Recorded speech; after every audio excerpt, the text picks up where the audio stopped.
Hi everyone and welcome to Pixels, a podcast for the discerning gamer.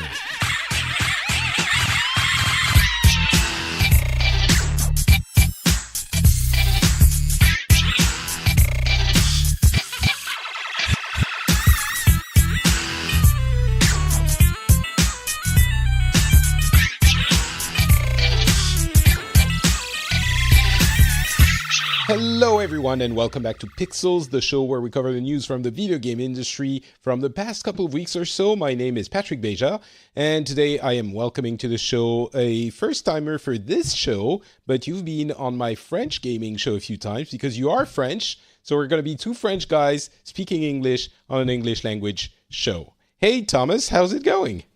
Hello Patrick, pretty good, pretty hot today, but surviving. Yeah, and I asked you to turn off your fan for the recording, so I'm contributing to your hotness. If we can put it okay. like that. I'm happy to sacrifice a little bit of comfort so I can talk with you. It's all good. So you're Thomas Bidaux, for those who don't know. You are an analyst, and you're one of the, I would say, handful of video games analysts whom I follow and trust. There are a couple of others that I welcome. I'm lucky enough to have on my shows from time to time, but I'm really glad you're here because we're going to be talking about a number of numbers, and you're going to help bring some clarity to those, which ones are interesting, which ones are BS, and which ones could be extracted information from. So looking forward to hear what you have to say about those. Yeah, exciting stuff this week. Yeah, for sure. The Valve leaks, the Fortnite study thing, Sensor Tower estimating stuff for Super Mario Run, etc., etc. We will get to that, but first, I did want to talk about Warframe. And Warframe is a game that came out, 2013, I think? And that I think everyone has been talking about on and off every year or two. And it's been, I'm gonna confirm it was 2013. I think it came out a few months before Destiny.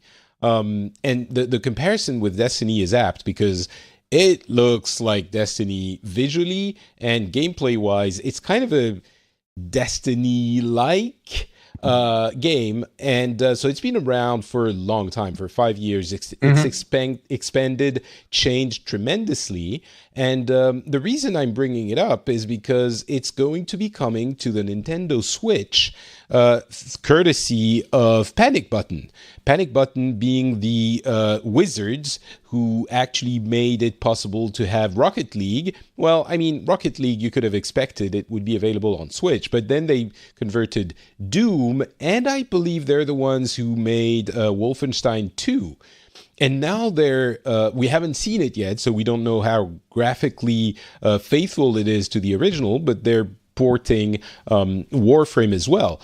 All of those, or at least the last three, are games that are graphically pretty intensive and that I would never have guessed would be possible to do on the Switch without, obviously there are some graphical downgrades, that's to be expected, but the fact that they would run at all with something that is vaguely comparable to the big boys versions is some kind of, as I was saying, it feels like wizardry. So I don't know what magic spells Panic Button are using, but they're also converting Warframe to the Switch, which is it. I mean, were you surprised as well that those games could be brought to the Switch? I was like flabbergasted.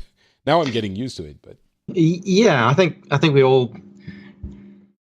was surprised. I think the first hint of the Switch kind of bringing this sort of games in terms of fidelity, environment was when they were kind of like leaking images of Skyrim without telling that Skyrim was coming to the Switch. That's true. And I was kind of impressed by that. But now, I mean, Warframe is impressive, but the fact that Fortnite, which is a much more recent game, kind of like released on the Switch, plays really well. True. Fortnite as well, yeah. But I mean, Fortnite has cartoony graphics, but still, it's pretty faithful. Yeah, it's very faithful. There's lots of the multiplayer is always complex because you need to have like something that can render the customized characters with a long line of sight over a big environment. So these things are technically complex as well. Warframe, in the way, you have lots of corridors, so there's a lot of occlusion. You can do a lot of optimization. That's not easy, but the game is 5 years old. You would say, it's probably from a technical point of view, they had more time to optimize how they want to do things. But yeah, that kind of a whole sort of high resolution, high fidelity games, like 3D environments, 3D shooters, games that you would associate usually with either kind of high-end PC or PS4, Xbox One. Yeah. All those games coming to the Switch is very interesting. I think it's great for the console because it positioned them differently than previous generations of Nintendo consoles. And it's kind of like, this is a serious contender on many more levels than the previous generations. I think it's a pretty big deal for the Switch because I mean, Panic Button, again, praise to that company. I was going to say praise be. I've been watching The Handmaid's Tale too much. That company specifically is doing some incredible work, and the fact that they are able to port those games means that at least this generation's games that are not the most graphically intensive can be ported. Now, we'll see what happens in a couple of years when we have another generation. That will be an entirely different story. But for now, it makes the Switch into something more than it was envisioned as by the gaming community. The other really interesting thing, by the way, is that this is going to, again, bring up the question of cross-platform play. Sony is going to be, of course, the game is not as popular as Fortnite because nothing is as popular as Fortnite, but this is going to bring it up again. So I think whenever they're going to be releasing it, we don't have a release date, I believe, but whenever they're going to be releasing it, I hope Sony has an answer for those questions because it's going to, as I said, it's going to bring them up again. I'm very confident that Sony's answer is going to be the same as it's been for the past, couple of months. It's interesting because it reminds me of the PS3, Xbox 360 generation where it was Microsoft who was playing hardball about, playing ball with the others, and being, playing hard to support something, an ecosystem where others would benefit from their if the other ecosystems would benefit. I mean, the Sean Layden has said we're working on something and we'll have something to say. Recently, a couple of weeks ago, a little bit less. So I don't know what they're going to have to say, but they did indicate that they would have additional maybe changes to their policy, which wasn't necessarily expected, but I want to see it. There might be. It's not impossible. I think in many ways, Sony is a bit more flexible when they make their policies than a company like Microsoft. But I see no concrete, real pressure from the market for them to change their positioning, especially as they crossplay with PC, which is the one platform where it's more easy for them to say yes. Sure, but I mean, the consumer pressure, especially with Fortnite, is very strong. And that's what's pushed them to speak up about it already a couple of times. So I think, and the other thing, maybe you can enlighten me about this. What is the competitive advantage they have for this generation in not allowing this? I understand that they want to protect their business model by, not their business model, but a portion of their business by saying, hey, if you want to play it on PlayStation, you have to buy it on PlayStation.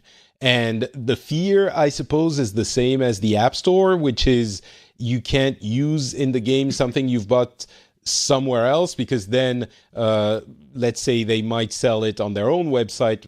Epic might sell items or season passes or, battle passes on their own website. for a cheaper price and then forego the Sony cut of the thing. Is that the reason?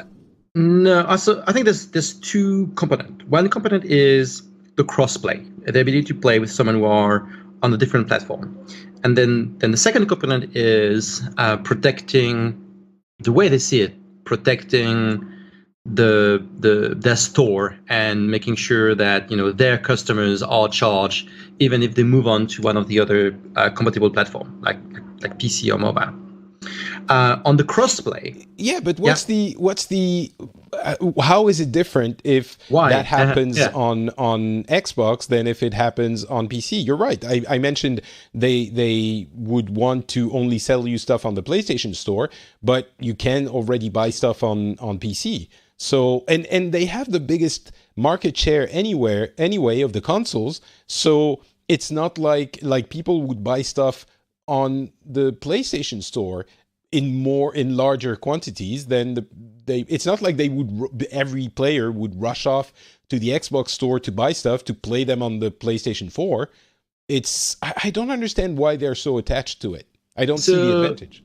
This is very much so they don't see PC as a competitor. For them, PC is not a competitor because they see them as different players altogether. But they see Xbox and the Switch in many ways as it's like it's not a zero-sum game. It's like you play if you open the window of you being able to switch from PlayStation to Xbox, then I open up the window to potentially lose you to another ecosystem. So it's playing hardball to suffocate the options.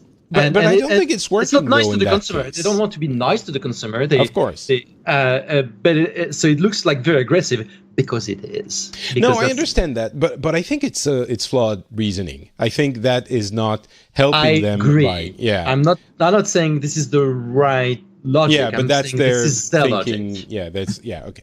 All right. Well, anyway, we talked about it already, and I still don't think it makes sense. And I think it's. I don't tend to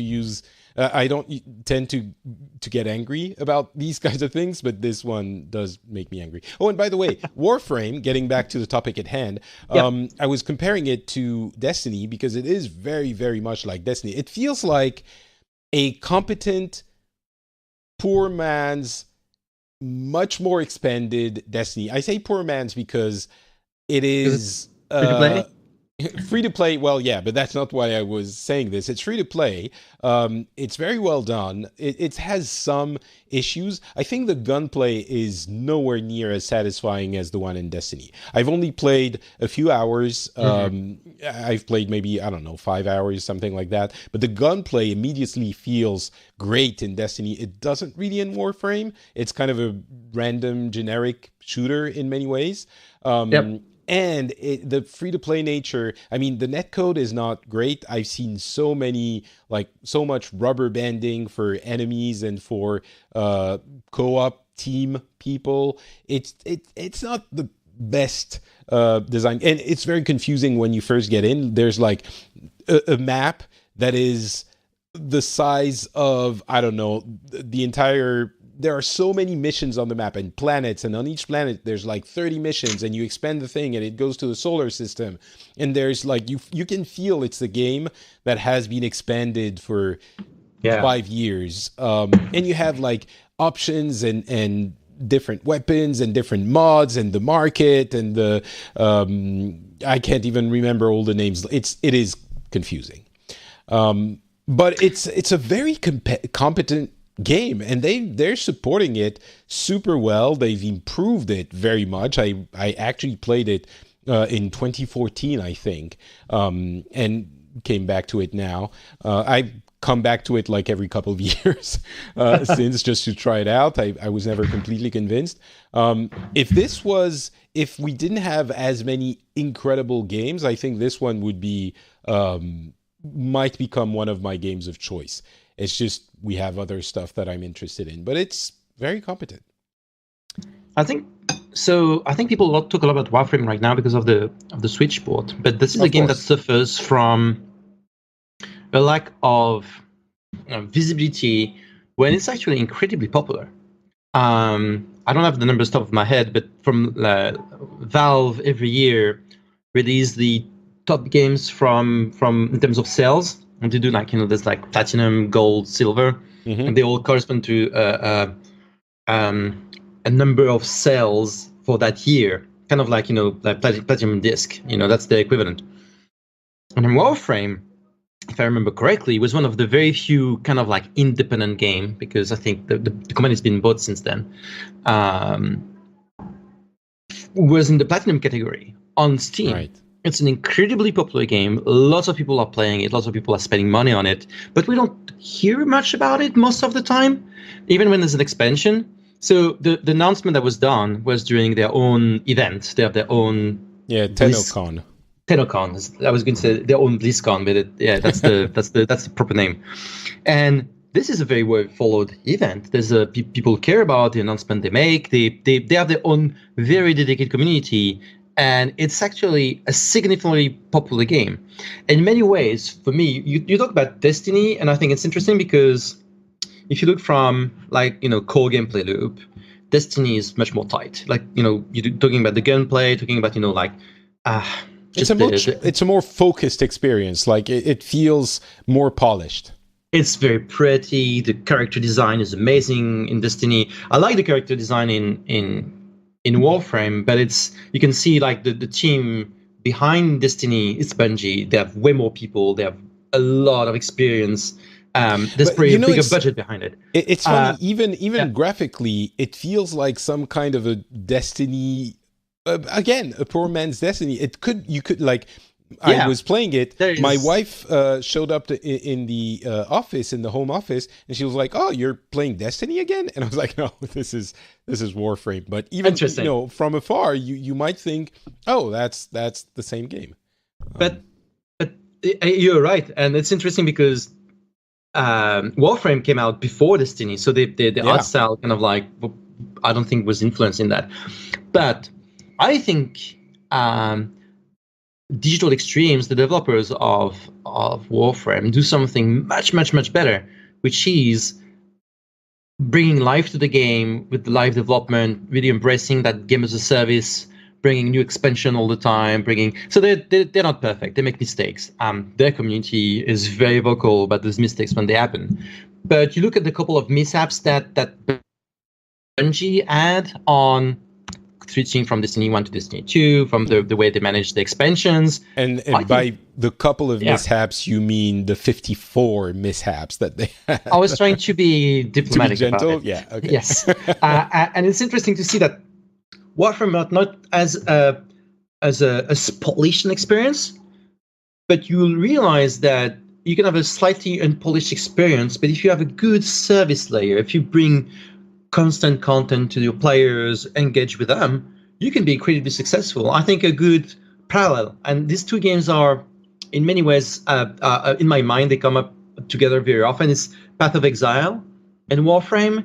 I've managed to kind of follow the same kind of route in the studio, making a game on an established genre, going free to play on something that was not free to play before, and by sticking with it, creating content regularly, engaging with the players, managed to build something very nice and successful. And that's something to praise, and then something that I think Path of Exile is a little bit better than Warframe in that sense. In people seems to, in my circle, mention it more often. But I think we should be more attentive to what they've done and what they've successfully done, and how it can become like a path to get inspiration from. And you're mentioning the Valve numbers, and this is a great segue to the leak that happened not really a leak. Basically, there was a setting that allowed people to view achievement numbers in Steam, which helped them determine the number of players estimate from each game. It was a little bit more complicated than that, but for the sake of argument, let's say we now have the all-time player estimate for every game on Steam. There's 13,000, I think. And we can see which ones had how many players. Warframe is number 8 in that estimate with 16 million players. You know, for a game that is barely mentioned when we talk about the successful games, it's really worth pointing out. And by the way, number 4 is Unturned, which is a free-to-play game, which I had never heard of. Never. I had heard of Anthem because of that, because it's a kind of unconsidered game that's actually been incredibly popular on Steam. 2016, 2017. I think it's not coming up as often now than it was like 2 and 3 years ago. But yes, there's a number of these odd games that are, you know, below the radar, but there's a engaged community and many players playing them, and it's refreshing to see those numbers, because you can see those games emerge. And if you look at before Steam Spy had their methodology kind of like hindered by the new settings in the Steam API and the Steam platform, you could see these games, but because the way Steam Spy is an always available data set, you have very few people kind of like, oh, I wonder what kind of like surprising game is doing really, really well. But I think you could see Unturned already kind of like showing up in these numbers. Yeah, well, I wouldn't have expected something like that to show up at number 4 with 27 million players. Number 1 is Team Fortress 2 with 50 million players. CSGO is number 2 with 46 million players. And PlayerUnknown's Battleground has 36 million, and that's the number 3. It's not surprising for number 1 and 2, and the rest are games that you have heard about as well. But that leak was enormous, and you're an analyst who lives on data. Is this going to make your job easier? Is that going to change things? Is it a point of reference that's going to be useful in the future? Or is it like kind of garbage you can do anything with? No, it's very useful. There's no doubt about that. That's so there was a time, long time ago, not that long ago, but there was a time where we had no data. There was no Steam Spy, for instance, and we were doing estimates based off Steam charts, number of reviews, and you kind of like, I know this game made that much money and at that many units sold because they did a press release about it, or because the people working there, and so you can cross-reference. Steam Spy came along and kind of like, even if Steam Spy wasn't perfect, there was kind of like a margin of error that was acceptable enough so that you could get a sense of scale. Oh, that game probably, Steam Spy estimates at 100,000. You probably like, maybe it's half that, maybe it's twice that, but it's that range. It's really good to get a sense of, did they ever make money, or did they like flop? It's very, very useful. And then Steam's changed their settings. Steam Spy became a lot more reliable. I know they're still working on a number of things to improve their algorithm. And then there's the what's called the data leak. I think it's something that always existed. The data was not leaking, it was just like a very clever way to reverse engineer the numbers based on data that was made publicly available. And so what's happening for us as analysts is like, we have now that snapshot. Okay, July 2018. These were the numbers. It's very useful right now, and it's going to be super useful in the coming 2 to 3 months. And then the more time passes, unless something else come up, then the more the quality of that those numbers are going to deteriorate and will become less useful. But it's still so good to have a snapshot. We were guessing so much before having Steam Spy or these other methods of calculation. It's actually, I think it's a boon, and I hope we'll keep finding ways to see those numbers. What Valve is doing, though, what Valve publicly stated a week or two ago, They were at an event in Europe, I think, and someone asked, "Okay, so you've blocked the methodology for Steam Spy to make the calculation.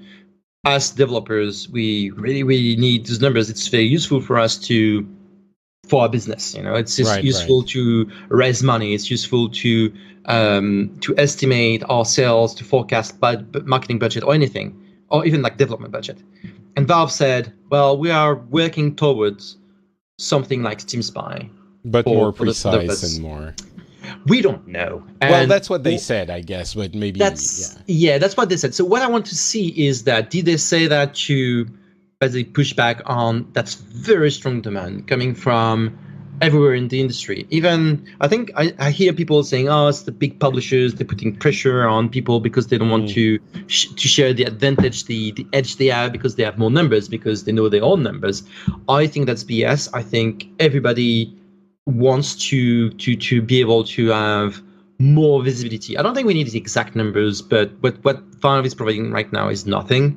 What Steam Spy was providing was incredibly useful, and I've known big publishers using Steam Spy. I've known big publisher building systems like Steam Spy using the similar methodologies, and everybody's kind of like hungry for data because data is kind of like feeding all sorts of positive endeavors, and making informed decision is so much more than guessing. And I think everyone needs the data. It's not just people spying on developers. Everyone needs those. Absolutely not. There was a thread on Twitter from some prominent indie developers and says like, "Oh, can you share stories about how Steam Spy helped you?"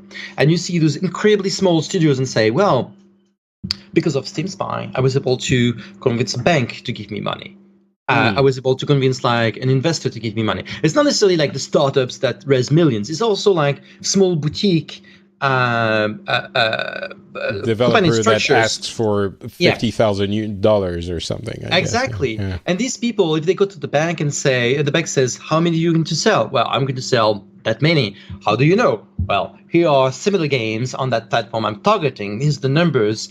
And the banker is going to say, "Where are your numbers coming from?" "Well, here's like an established, methodology. You can understand it. This is the estimates they have. Everybody in the industry is using it." "Oh, okay."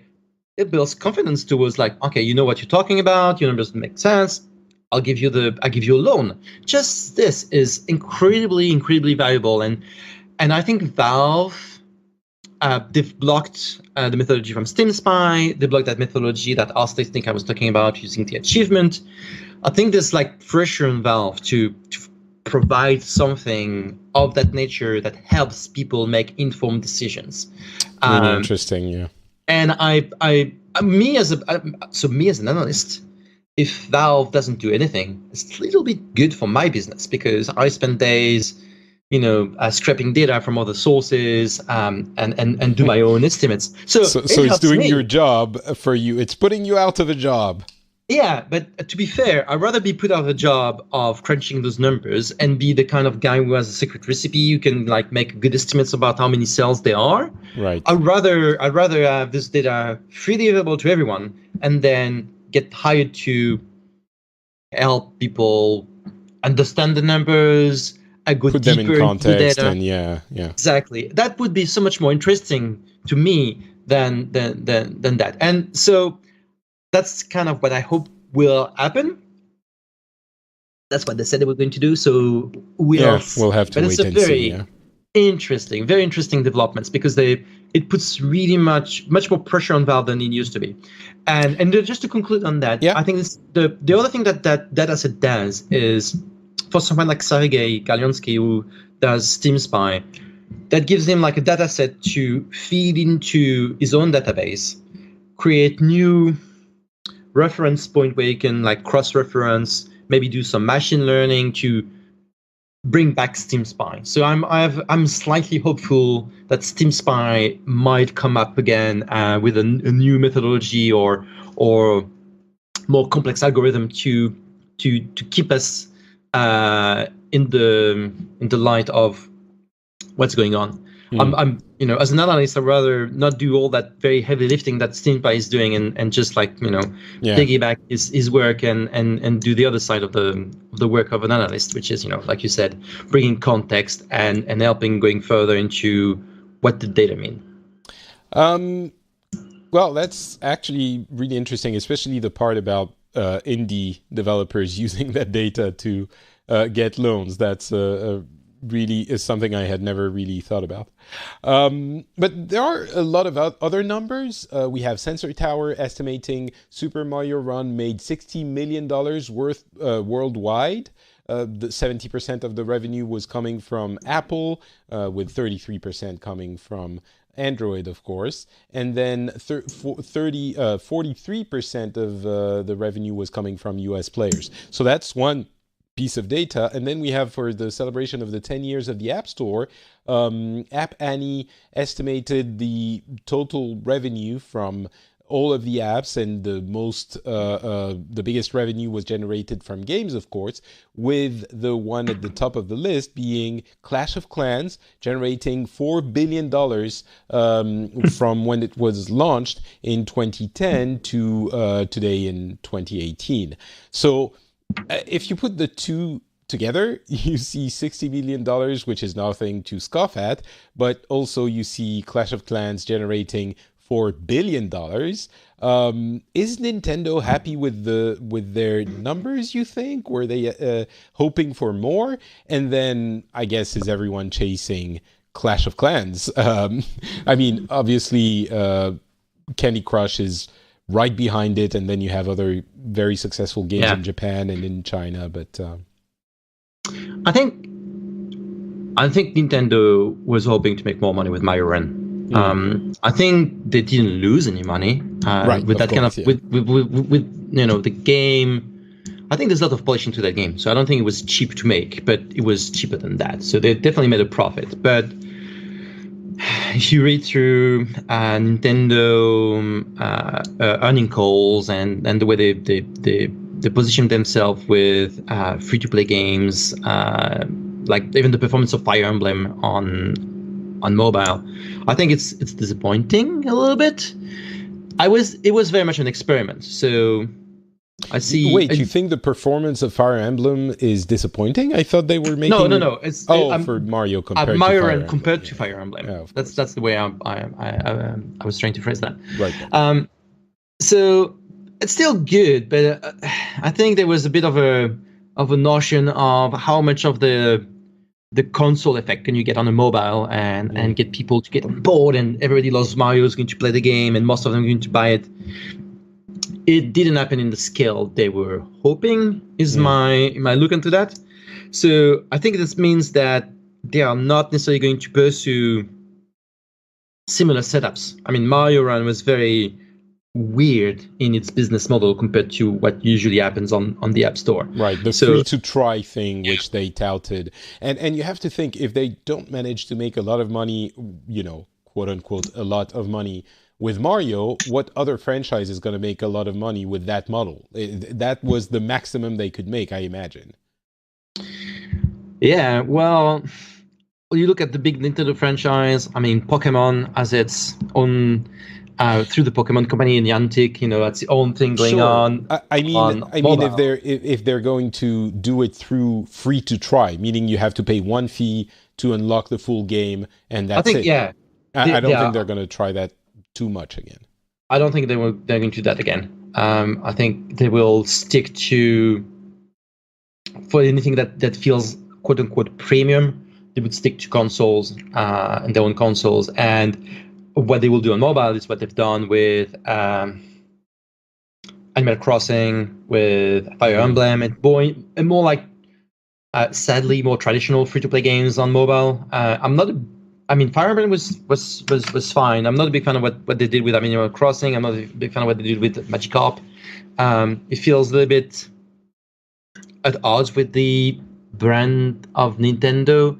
So I think it's a little bit uncomfortable for them, because they would love to have a premium experience on mobile, but Mario Run didn't transform in a large enough scale for them to justify to invest into like a Zelda game on mobile or something like that. Right.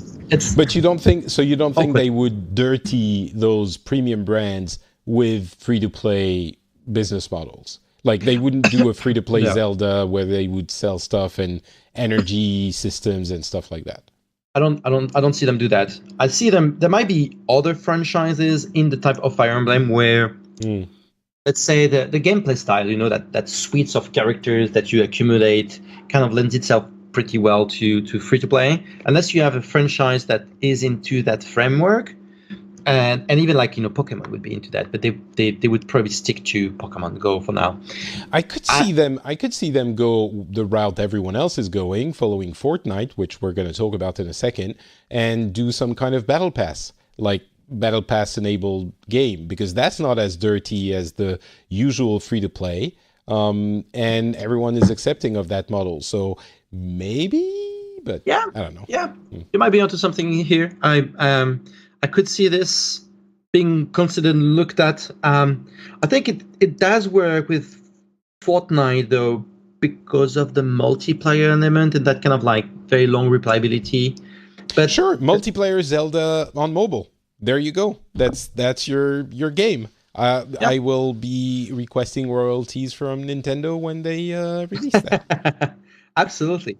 But I tell you what, I'm still so impressed by how successful Fortnite have been on mobile. If you had asked me, like 9 months ago, how well I think it would have gone, I would have been very, very skeptical. I'm still surprised. I'm still shocked. I mean, it's not like I don't believe it. I absolutely believe it. It's just like it's not something I saw coming, and it's true Well, for PUBG as well. let's talk about this for a second. We did mention last episode that both of those games were actually mobile games now. They have the vast majority of their players on mobile, both Fortnite and PUBG. And to follow up on that, there was an analysis. What's the name of that company that released those numbers? Lend EDU. That surveyed 1,000 players who play Fortnite and who released a number of pretty incredible numbers, namely the fact that 69% of those Fortnite players had made in-game purchases, and that they had spent on average, the people who did buy something had spent on average $85, which seemed like insane numbers. I understand you have the selection bias of asking people who already play the game and who play the game regularly, so they're engaged players. But even amongst a population like this, 69% is a crazy number. And you were telling me the methodology is kind of bullshit and those numbers shouldn't be trusted. But even if it's like a 40% conversion rate, and I can believe it would be given the nature of the battle pass that is really attractive to players who are playing regularly, it's still impressive. But so you don't think those numbers are trustworthy, or? So I mean, there's some elements of that study that are interesting, but the thing that people picked up in the headline, and I'm a bit disappointed by some of the trade media who decided to do the headline with 69% of Fortnite players are buyers. So it's a little bit worthless. Here's why. The methodology was people who self-identify as particularly active players on Fortnite were the respondents for the study. There's a confirmation bias. If you've already spent money on Fortnite, you are much more likely to consider yourself as Fortnite active players. There's no way to make anything with that number. It could be significant. It could be saying, maybe it's 40%. It might be 10% of the people spending money. And we don't know. The variation is too big. We don't have similar numbers for other games to compare it to, like those studies. We've never seen those studies done for other games asking players who self-identify as active players of those games. No, you do your study based on people who have played the game. The benchmark is usually spent on, have you played that game? Yes or no? And then have you spent money on that game? Yes or no? And even the best study tend to go into there's a company called Superdata, which I'm sure you're familiar with. Yes. They tend to not go into surveys where they ask people the question because human beings tend to be fallible into what they remember. Even if you think you've spent something, maybe you didn't. Maybe it was another game. People make mistakes like that. And if you say, I think I spent $100, and then in reality it was like 250 or it was 10, we make mistakes all the time. Superdata methodology is looking at number of players and number of purchases made through metadata. And so it's much more reliable because you don't trust humans' opinion or their fallible memory. To go back to your point in terms of what we see in terms of studies that are similar, we have numbers. We have things like free-to-play PC game. The kind of like accepted numbers is usually you have like 8 to 15% of the players who are actually paying players. You have games that are like World of Tanks are known as exceptions with very high percentage of players because they have something like the pass with a subscription that's very, very enticing. But 30% is kind of like considered high in the industry. I would not be surprised Fortnite to be slightly less than 30%, if only because the audience skews younger than a game like World of Tanks. So I would imagine easily of all those players, which are a lot of them, there's a vast majority of them that just not necessarily have a credit card. The parents don't necessarily let them spend money on that, and that percentage for me is probably below that kind of like current benchmark of 30%. That's World of Tanks. For me, it's probably between that, kind of like 8% that you see in some free-to-play PC game, because that's a good benchmark to like 30% of the World of Tanks. And to be fair, the seagulls are agreeing. You hear my seagulls? Yeah, that's part of the charm living by the seaside. I live in Brighton, if you're wondering. That's why there's nobody shouting about the French match outside of my door. Right. The thing with these numbers, what's helping them is I think this tend to be, if you go on console, people tend to be a bit more. It's easier to spend on console, and then mobile is even easier. So I could imagine easily that mobile is a good gateway for people to spend money because, well, it's a couple of clicks. It's like you already. Apple very nicely forces you to put a payment system when you create an account on iOS, and so there's that thing that's kind of cute, and I have my card already on it, a couple of clicks. So I imagine it also helps Fortnite along, but I think that study itself on that number it means nothing. It's such a well, I'm disappointed, but okay, yeah. Fair enough. Thank you for taking the time to explain it to the noob, the data noob and statistics noob that I am. Talking about Fortnite, I mean, they are definitely incredibly successful, especially in the way that they are engaging the communities. Have you heard about this ARG game that is happening right now? Around Fortnite? I've seen something was it on Reddit where the llama was found in France? Was it in Cannes? Yeah, no, so I don't think they found it in France yet, but basically they are putting characters from the game. The first one might have been the first viewing or sighting of something like that might have been planted. It was the mascot from the Greasy Grove Burger, I think, which was in the desert somewhere in the US, and someone posted a photo of it.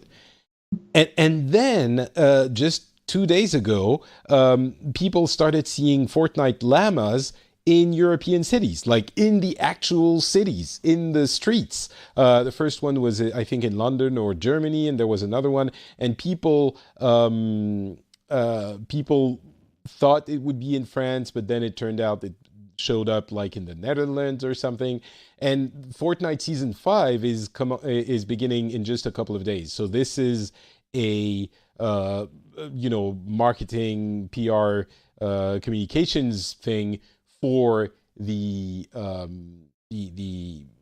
release of the new season, which of course you're gonna have to pay for the season pass for, the battle pass for.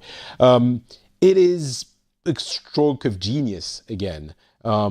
It's so well done. It plays on every impulse of gamers that they want to have more to do with the game that they enjoy at that time. It's really well done. So just again wanted to tip my hat off to Epic, who are doing an incredible job with every aspect of this game. I tell you what, Epic has been, I mean, Fortnite, before they went with the Battle Royale mode, because that's what we're talking about right now. We don't talk about anything else. They've managed to take an existing game that was kind of flopping, in a very short time frame, develop that mode. That's actually pretty solid. I mean, they've done it like in 3 or 4 months to put it together and do the first release. That's amazing. And I think it was, let's say 6 months maybe, but it's incredibly quick. And of course, Epic is very talented. They have lots of very good people working on the engine level. So they have a capacity that very few studios have. But I agree with you. I'm impressed with, switching it around, see you have a hit, take the ball and run with it in such a impressive way. I was impressed with the ability to make the deal with the Avengers and the Thanos mode so quickly when the game is still kind of like, the paint is still wet, Yeah. And then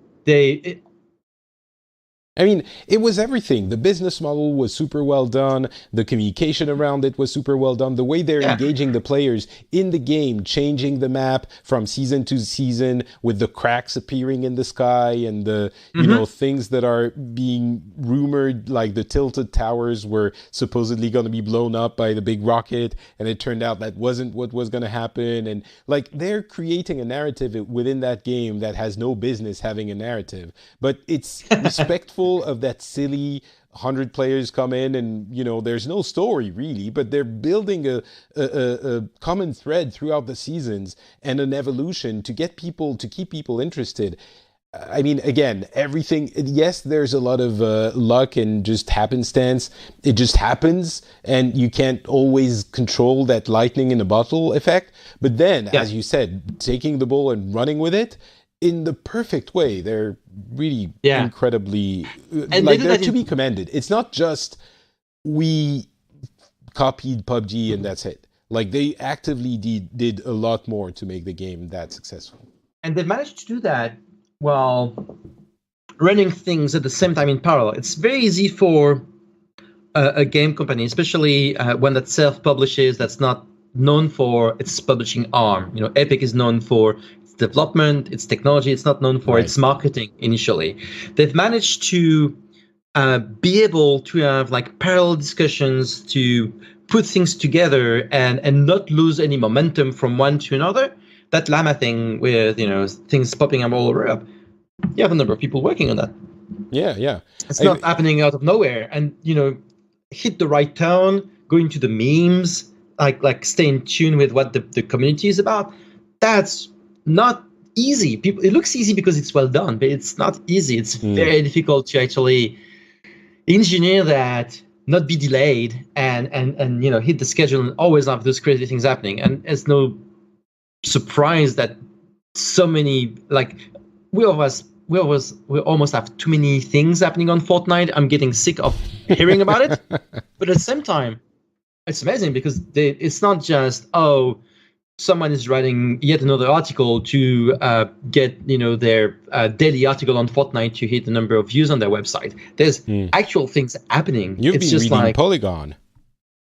I've not. But me, I'll look at numbers and I see numbers of articles on Fortnite every month, and it's driving me crazy because it's so much all the time. No, I kid. I mean, Polygon, and they're not the only ones, but they certainly know how to push a game that is getting people to click.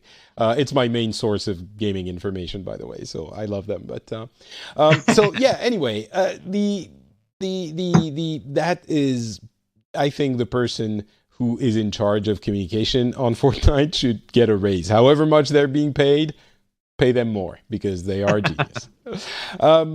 All right, that is going to be it for the main topics. We're going to run through a few additional topics really quickly. The first one is that 20 minutes video of playthrough of Anthem, which have you seen that video? Have you watched it? I didn't watch the whole of it. I watched little chunks of it. Okay, I would recommend anyone who thinks they might be interested in Anthem to go and watch the entirety of it. It's basically a 20 minutes mission commented by the developer. And it is exactly what they would have needed at E3. If the person in charge of comms for Fortnite needs a raise, the person in charge of the way Anthem was presented at E3 for EA needs to be slapped around the face with a fish. Like the presentation of Anthem was disappointing, confusing, chaotic, and ultimately, made people less interested in that game. Yeah. I think everyone agreed. And we kept hearing from people who had seen it in the live playthrough behind closed doors that the game actually looked great. Having seen that, I absolutely believe them. That video made me very, very hopeful for a game that takes what there are still a lot of unknowns, but it takes what Destiny was and it still is in some respects, and evolves it into something really interesting. It is very enthusiasm creating for someone who's interested in these kinds of games. And I'm not saying they should have played a 20 minutes video on stage, although honestly, if they had ended their very poor show, EA's was not great, with, all right, thanks everyone for coming. Now we're going to show you Fortnite. We're going to show you Anthem for 20 minutes. I think a lot more people would have made this game their game of the show. Just go all in. This is your big game for the next calendar year. Just go all in and show it for 20 freaking minutes. It's not like your presentation was too long or anything. It was anemic. Anyway. And in the past, I've not been shy of doing something similar with other games. So it's not like it's unprecedented. So, yeah. It was just so... retrospectively, I was hurt for EA for their E3 conference. But anyway, go check that out. Now I think this turned Anthem into a day one purchase for me. It's very possible I'm just I'll wait a little bit more to get confirmation, but I really want to give it a try now. Halo is going to get a TV series on Showtime, and Showtime has had a few well-crafted hits.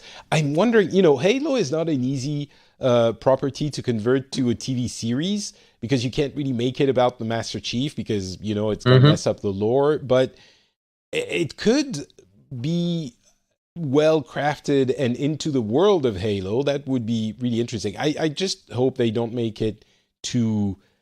cheap, not in the budget sense, but in the, hey, let's wink to the Halo crowd every 2 seconds. My worry is that if they make it like a fan service and only fan service show, then I have zero interest in that. If they make a good TV show, period, and it's just set in the universe, that's so interesting. But historically, it's so tempting for people to go into the kind of safe zone and say, oh, well, we'll service the fan. Let's see. I think Halo is kind of like that emblematic property that people think know is very strong in the gaming side, but it's also a niche in many ways because it was an Xbox exclusive. There's lots of people who know about it but never got engaged with it.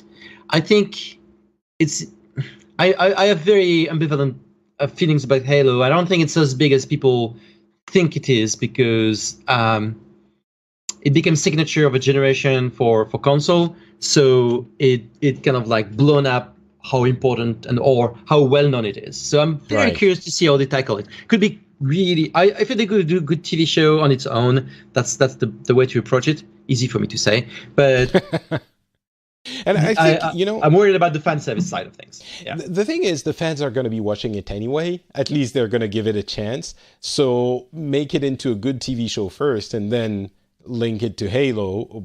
Well, respectfully, of course. But I'll check it out. Obviously, I'll be interested in something like that. And if they manage to do something good, then it opens the door for, everyone's going to be searching for additional gaming properties to be done properly on TV. That could be really interesting. Yeah. Todd Howard is basically saying that Starfield, that, next Bethesda game, is going to be a cross-generation game. He didn't say it quite like that, but it's very likely, like a few others, that game is going to be releasing on this generation, but really it's being developed for the next generation. So, take of that what you will. It's not certain 100%, but it's not surprising either. It's just worth mentioning. I think it's kind of emblematic. Slight aside, because talking about E3, I think Bethesda had a very weird E3 as well, where in the past they've been so successful about showing stuff that nobody expected, and it's coming in 6 months. Oh my God, they have Elder Scrolls 6, they have Starfield that we don't know much about. It's too early to talk about them. I feel weird about that, and so the fact that the hinting of the cross generation is just like, that was really too early. I'm kind of like a little bit baffled. I have my own theories of why they would announce things so. Oh, please so do early. Share. Okay, I think they were not talking to the gamers. I think they were talking to investors and say, "Hey, look." So there's the whole Facebook trial thing going on. That they didn't make as much money out of it than they expected to. The result was announced, I think, a week after E3. I think it looks like. Wait, what's the Facebook thing? Okay, so there's a trial between Facebook and Bethesda based on John Carmack's work when he was at Bethesda. Use the code. The Oculus thing, yeah, right. Oculus, sorry. So it's all based on the VR tech. There was a first judgment that was passed that we're going to be given $500 million, and then there was an appeal. In the appeal, they said only $250 million. They also exonerated individuals specifically, like Mr. Ira, one of the CEO of Oculus, and Brendan Ira, I remember his name. And so the way I read it is kind of like, oh, but look, we have those fancy things coming up. Elder Scrolls is so big, blah blah blah. They've literally had someone who could have potentially worked a day on that teaser trailer for Elder Scrolls 6, not telling you anything. And so not Bethesda. Bethesda is like Fallout 4, it's coming. Like 6 months later, it's out. And it works so well for them. There's no reason for them to do that except talking to investment-like people, I imagine. That's my theory. Yeah, I could see that for sure, because it made no sense. And as many people have remarked, now every time they're going to open their mouth, everyone's going to be waiting to hear Elder Scrolls 6, Starfield. Why are you talking if you're not talking about those? And that distracts from the other titles that are coming sooner. Yeah, absolutely. However, I think a lot of people are saying, Bethesda does this thing where they announce a game and it's released 3 months later. They've been doing it for 2 years. It's not like, Bethesda is an old company. They haven't been doing that for a decade. They did it for 2 E3s. So I don't know that it can be stated as it has been in the entirety of the gaming industry or the press, that is, this is not the Bethesda way. You don't establish a way by doing things twice. That being said, I still don't really understand why they would announce those very far off games if they weren't talking to investors. You're right on there's no established Bethesda way, but also it's very recent that they have just a press conference at E3. It's like it was the 4th ever, 5th maybe, 4th or 5th. So I think there's interesting things happening there. My theory is purely on Starfield and Elder Scrolls 6 is the real audience. The message that was sent was not to gamers. It was to board of directors, investors, all sorts of things behind the scene, and that's who they were talking to. And now they have to pay the price with, like you said, every time they're going to talk about anything, they will be like, But Elder Scrolls 6 especially is such a kind of like iconic license for them. They can't avoid being asked that question. We'll see. Maybe, yeah. And they were careful to say it's not even showable anytime soon. Like, this is coming after Starfield, which is also we're not showing anything about. So yeah, we'll see. I mean, if it was just for investors, they could have mentioned them in an investors call. They didn't have to make a big splash, or maybe they needed to do it at this point in time. Yeah, they don't. Yeah. They're not a public company, so they don't have investors call. It's it's a little bit more complicated for them, and so it might be people like a belly dancing for them. And just to go back on your initial point, which is the cross generation, it's kind of like hinting at we don't even know. Well, a number of people have like suspicions when the new generation is going to come, but there's nothing announced about when it is. It could be 2 years, could be 3, 4, 5. So the fact that there's just a hint that one of those two titles might be cross-generation is already kind of telling you like, oh, it's really not now. It's kind of the subtext for me.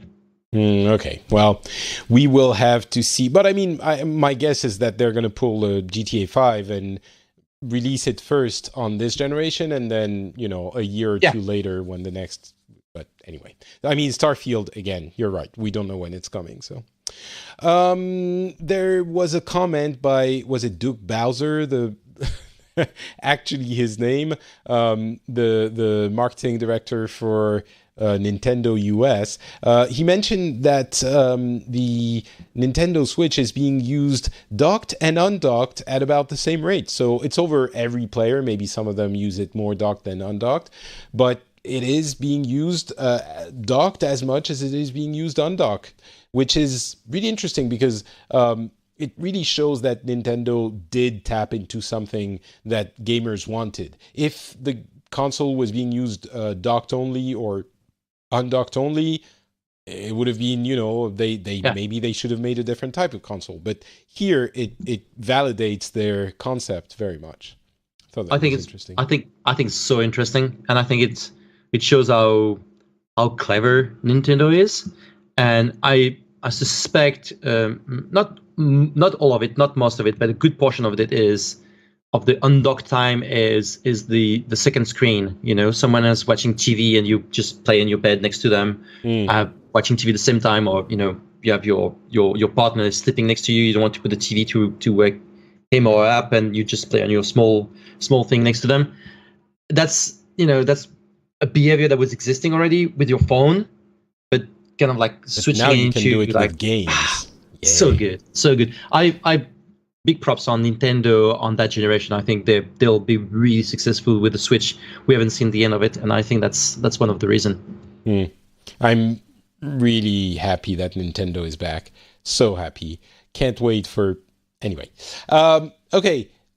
One thing that had me go a little bit was E3's press game of the show, which ended up being Resident Evil 2, the remake, which I understand why. I mean, they had to exclude the games that you couldn't play with a joypad in your hands. So, all of the Cyberpunk, Last of Us Part 2, Death Stranding, all of those were not in the running. But still, like, I know some people are very excited about Resident Evil 2 remake, but I don't know. It feels weird that the remake is getting game of the show for E3 2018. Maybe it's because I didn't love the game, but feels weird.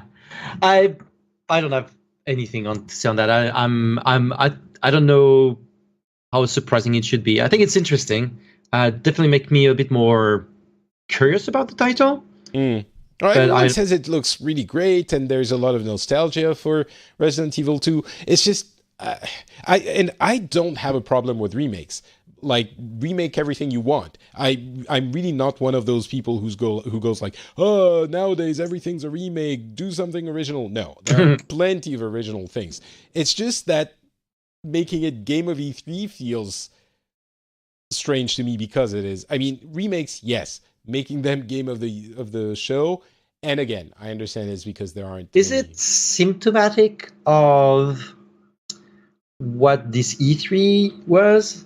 I mean, I was disappointed by this E3. I don't know what I was expecting. I was a bit like lots of very cool games, lots of things coming up, but compared to, I don't know, previous couple of E3s, there was nothing as much standing out for me. Explosive, yeah. Yeah, no, I agree, and so I agree. maybe that's a symptom of that. I don't know. But there were still other games that could have been. I mean, anyway, they have to choose the game they think is worth it, and I'm sure they had those discussions. But anyway, so yeah. That is it for this episode. I'm looking to see if there's something else, but no, I think that's it. E3's game of the show was disappointing. I think they should have made it something else. As I said, that's going to be it for us. Thomas, why don't you tell people where they can follow your very enlightened teachings about the wonderful industry of statistical and intuitive analysis of the gaming industry? I think they should look for me on Twitter. My Twitter handle is Icotom, ICOTOM. That's the best way to look for me. Excellent. And it will be in the show notes, of course. My Twitter handle is not Patrick. You can find me under that handle on Facebook and Instagram as well. So go check me out there. And you can also find the show at FrenchSpin.com. Go check that out.